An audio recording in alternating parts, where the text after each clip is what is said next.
যারা আমাদের রেমিটেন্স যোদ্ধা বলি তা, আর আপনারা যেই হারে দেন, এই যে কি বলে, এই একটা পাসপোর্ট নেওয়ার জন্য যেই টাকা দেন ওদের একটু বেশি দিতে হয়। এই রেমিটেন্স যোদ্ধাদের থেকেও এই টাকাটা বেশি নিব না, এই টাকাটা আমরা মোটামুটি সমানই করে দেব।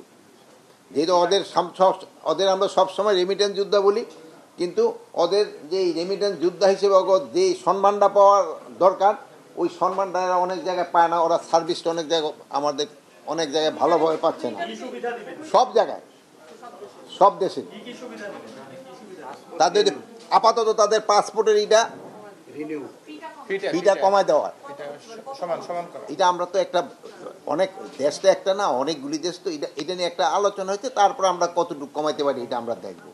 আর 2 নাম্বার হচ্ছে এরা ম্যাক্সিমাম কিন্তু যারা আছে এরা আমরা বিমানে ভ্রমণ করার চেষ্টা করে। যেহেতু বিমানে ভ্রমণ করলে তাদের একটা সুবিধা হলো তারা ওই ভাষাটা বোঝে, আর প্লাস ওই দেশি খাবারটাও পায়।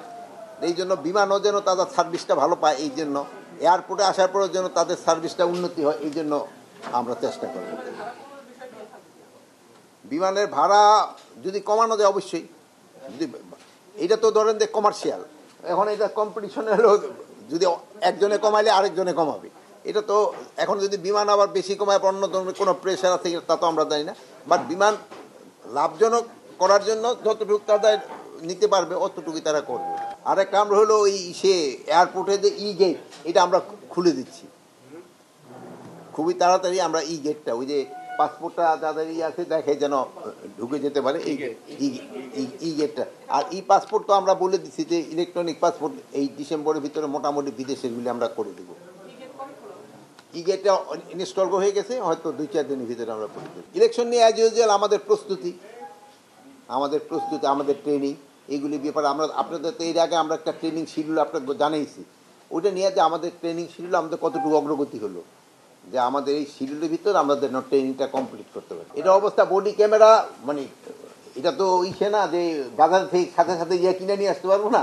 এটার জন্য যে প্রসিডিউর যেটা ওটা ফলো করা হইতেছে, আল্লাহ দিলে কিনা হয়ে যাবে। কিন্তু এটার যে প্রাইসটা ধরা হচ্ছে মানে বাজারের চেয়ে অনেক বেশি আসছে, তাই নাকি?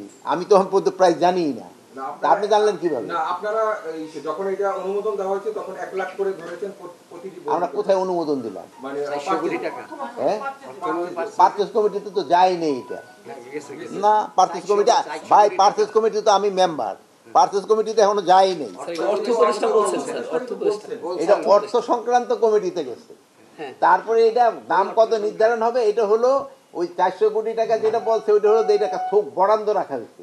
এই বরাদ্দটা এত, এখন এরপরে এটা নেগোসিয়েশন করে দাম হবে কত। এটা যেমন আপনারা যেসব এই ভাবি টাকা দিয়ে দেন না বাজারে যাওয়ার সময়, কত টাকা দিয়ে দিতে পারে, আপনি বাজার থেকে দামাদামি করে কিনে আনেন না, না বা যেই কয় টাকা দিচ্ছে ভাই আমার এই কয় টাকা দিচ্ছে এই কয়টারই মাছ দাও, আনেন ওইভাবে নাকি গিয়ে দামাদামি করেন? তো এই পারচেজ কমিটিতে গেলে এরকম দামাদামি হয়ে তারপরে আসবে। পুলিশ মহাপরিদর্শক কিন্তু এই একটা কয়েকদিন আগে, আপনি হয়তো পেপারটা পড়ছেন কিনা জানি না, একটা পেপারে উনি একটা সাক্ষাৎকারও দিছে উনি। হ্যাঁ, ওটা আপনারা হয়তো পড়ছেন। তো এই সাক্ষাৎকারে ওইটা দেখছেন যে উনি যে পারবে, সক্ষমতা তো আছে, এতে কোনো সন্দেহ নাই। আমাদের পক্ষে ইলেকশন কন্ডাক্ট করা কোনো রকমের কোনো অসুবিধা হবে না। এই খাতে আপনাদের একটু সহযোগিতা লাগবে।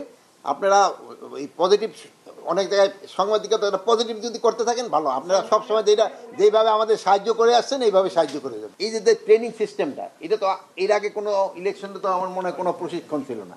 এবারে সংশয় আছে দেখি তো আমরা এইবার প্রশিক্ষণ ব্যবস্থা করতেছি।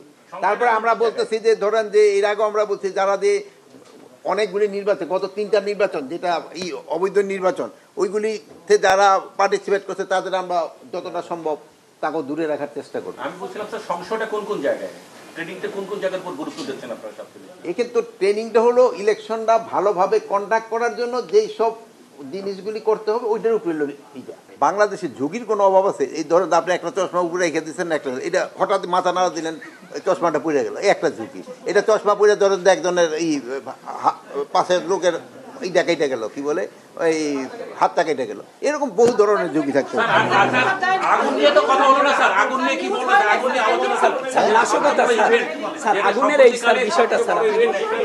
শুনেন, আগুনের ব্যাপারে তো গতকালকে একটা মিটিং হয়েছে, যেটা যদিও আমি ছিলাম না, এই আমাদের দুর্যোগ ব্যবস্থাপনার প্লাস এটা অনেকগুলি কমিটিও করে দেওয়া হয়েছে, এবং এটা কি কারণ এগুলি তারা ইনভেস্টিগেশন করতেছে, করার পরে আমরা জানতে পারবো কি কারণে হয়েছে।